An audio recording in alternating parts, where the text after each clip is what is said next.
আসসালামু আলাইকুম। কি খবর সবার? আশা করি দূরে এবং কাছে যে যেখানে আছেন সবাই আলহামদুলিল্লাহ ভালো আছেন।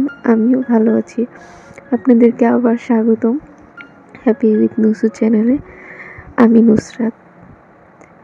তো আজকে ভিডিওটা শুরু করলাম বিকাল থেকে। বিকালে আমার একটা পার্সেল আসছে। তো পার্সেলটা আমি আনতে যাব ভাবছি, কিন্তু বাবুদের জন্য আর আমি বের হইতে পারিনি। তো আমি পাঠিয়ে দিছি আমাদের বাসায় যে শাহিদ আপু আছে ওনারে। তো বললাম যে আমার একটা পার্সেল আসছে, যা একটু কষ্ট করে নিয়ে আসেন। তো উনি পার্সেলটা আমার জন্য কষ্ট করে নিয়ে আসলো। এজন্য ওনাকে অনেক অনেক ধন্যবাদ। আর বললামও যে বাবুরা যদি না জাগনা না থাকতো তাহলে আমি নিজে যেয়ে নিয়ে আসতাম। তো উনি বলল সমস্যা নেই। তো যে কোনো পার্সেল আসলে ওনাকে বলি যদি আমি যাইতে না পারি, তো উনি আইনা দেয়।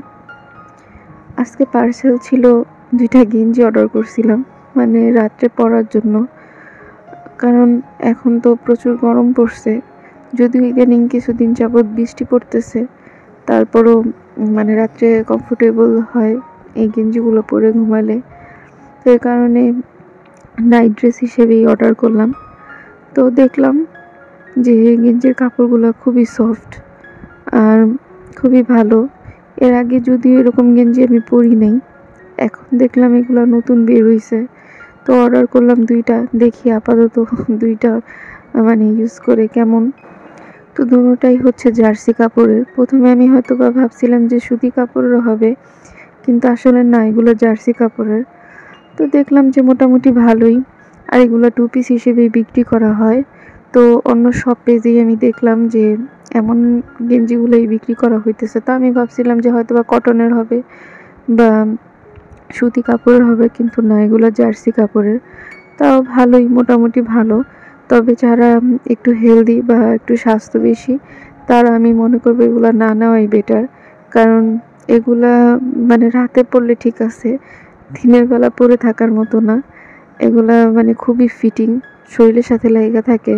তো যাই হোক, আমি নাইট ড্রেস হিসেবে ব্যবহার করব। আর আজকে সারাদিন সকাল থেকে ভিডিওটা করতে পারিনি, কারণ কালকে রাত্রে ভিডিও এডিটিং করে এগুলা শেষ করতে করতে ঘুম আসছি সকালবেলা। তো আজকে সকালবেলা ঘুম থেকে উঠতে পারিনি। আর আমার খালামণি সকালবেলা ঘুম থেকে ওঠার পরেই দেখলাম উনি চলে গেছে। আর খালতো ভাইকে বলছিল রাইখা যাবে, কিন্তু রাইখা যায়নি, কারণ ও থাকতে চায়নি। ও একা একা কীভাবে বাসায় যাবে পরে, এই কারণে ওরও নিয়ে গেছে। আর আমার যে বড় কাজিনটা আছে, ওর এক্সাম চলতেছে। তো ওরে বলছে যে এক্সাম শেষ হইলে তারপর নিয়েই আসবে। তো এ কারণে আর আমার খালামণি যে ছোট আম্মি, উনি থাকে নাই। তো বলছে যে বৃহস্পতিবার দিন আসবে। আমি বলছি যে আইসো। তো ওর বৃহস্পতিবার দিন পড়া শেষ হইতে 9টা বাজবে। বলছে 9টার পর হয়তো বা আসতে পারে। যাই হোক, বিকালবেলা তারপরে আমি চা খেয়ে নিতেছিলাম। আজকে চাটা তেমন ভালো লাগে নাই, কারণ জাল হয়নি বেশিক্ষণ, আর চাও খাইতে মন চাইতেছিল। তো বিকালবেলা চা খাইতেছিলাম আর ভাবতেছিলাম সারাদিন ভিডিও অন করি নেই, আর কি করব। তো চায়ের একটু ভিডিও ক্লিপ নিয়ে নিতেছিলাম। আর আপনারা কে কে আমার মতো চা পছন্দ করেন কমেন্টে অবশ্যই জানাবেন। এখানে বাবুদের নিয়ে আমার সারাদিন ঘুমায়েই কাটে বেশিরভাগ, কারণ ওরা আম্মুর কাছে থাকে, আবার মানুষ থাকে, উপরের ভাড়াটিয়ারা ওরা সবাই আসে, ছোট বাচ্চারা আসে, ওরা সারাক্ষণ ওদের নিয়ে খেলে। তো আমার বেশি ধরতে হয় না, এজন্য ভালোই লাগে। আর বলে না, বাবার বাড়ি খুবই আনন্দের জায়গা। আসলে বাবার বাড়ির মতো শান্তি হয়তো বা কোথাও নাই। আর বাবা মা যতদিন আছে, প্রত্যেকটা সন্তানের উচিত আল্লাহর কাছে শুকরিয়া আদায় করা। কারণ বাবা মা এমন একটা জিনিস, বাবা মা যতদিন পর্যন্ত না হয়, একটা মানুষ, ততদিন পর্যন্ত হয়তো বাবা মার মর্ম বোঝা যায় না। তো এই তো এখানে ওদের দুজনকে ঘুম পাড়ায় দিছি, আর আম্মু ওই পাশে কোরআন শরীফ পড়তেছিল। এটাকে বলে ওজিফা। বড় কোরআন শরীফ তো আর হাতে নিয়ে পড়া যায় না, এই কারণে ছোট ওজিফাটা হাতে নিয়ে পড়তেছিল আম্মু। যাই হোক, আমরা আসার পরে আম্মু তেমন পড়তে পারে না, আর আম্মু প্রতিদিন সন্ধ্যার সময় কোরআন শরীফটা পড়ে। তো আমরা আসার পরে পড়তে পারে না, কারণ বাবুদের নিয়ে বেশি বিজি থাকে। আর এখানেই তো রুমটা অগোছালো হয়ে আছে, আম্মু এখানে বাবুদেরকে নিয়ে গেছে। আমি চিন্তা করলাম রুমটা এই ফাঁকে গুছাই ফেলি, কারণ রাত্রে আবার আমার হাজবেন্ড আসবে বাবুদেরকে দেখার জন্য। তো উনি আসলে রুম গোছাইতে নিলে উনি বলে যে আমি আসলেই শুধু আপনি রুম গোছান।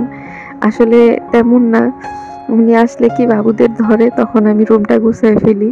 আমি যখন একটু সুযোগ পাই তখনই রুমটা গুছাই ফেলি, যেহেতু বাচ্চা কাচ্চারা থাকে আর বাবুদের রুমটা একটু পরিষ্কার রাখাই ভালো। তো এখানে রুমটা গুছাই নিছি আর উপরের জায়গাটাও ক্লিন করে নিছি, কারণ বাবুদের রুম একটু পরপরই ময়লা হয়ে যায়। ওরা খেলে, ওরা তারপরও তো এখনো মানে অত দৌড়াদৌড়ি বা দুষ্টামি করতে পারে না। যখন নাকি হাঁটা শিখবে, দৌড়াদৌড়ি করবে, তখন তো আরও ময়লা হবে। আর এখন একটু ময়লা হয় এই কারণে, কারণ উপরে যত বাচ্চারা আছে সবাই আসে এহসান যারার সাথে খেলাধুলা করতে। তো আমারও খুব ভালো লাগে যখন ওরা আসে, আর এইভাবেই দিন কাটে। তো এখানে রুমটা গুছাই নেওয়ার পরে আমি আবার চিন্তা করতেছিলাম যে আম্মুর হাতে একটু মেহেদি দিয়ে দিই, তো তখন আর দিতে পারিনি। আর মেহেদিটা যখন দিতেছিলাম তখন রাত 3টা বাজে, এই তো মেহেদি দিতেছিলাম। আর এখানে আমার ছেলে মেয়েকে ঘুম পাড়ায় দিছি, মেয়েকে মেহেদি দেওয়ার জন্যই মূলত মেহেদিটা বের করছি। আম্মু বলতেছে ওর হাতে একটু মেহেদি দিয়ে দে। তো ওর হাতে মেহেদি দেওয়ার পর, ওর ঘুম পাড়ানোর পরে আম্মুর হাতে মেহেদি দিয়ে দিছি, কারণ এইভাবেই আমার দিন কাটে। আম্মু ওদেরকে ঘুম পাড়ায়, আমি ঘুম পাড়াই, মানে যখন যেভাবে পারা যায় এইভাবেই করি। আর এখানে আমার মেয়ের হাতেও মেহেদি দিয়ে দিছিলাম, ও মেহেদি দেওয়ার পর আবার উঠে গেছিল, তো ওরা আবার ঘুম পাড়াইছি। তারপরে এই তো বাচ্চাদের হাতে মেহেদি দিছি, এটাই অনেক, কারণ ওরা তো খুব নড়াচড়া করে, মেহেদি দিতে চায় না।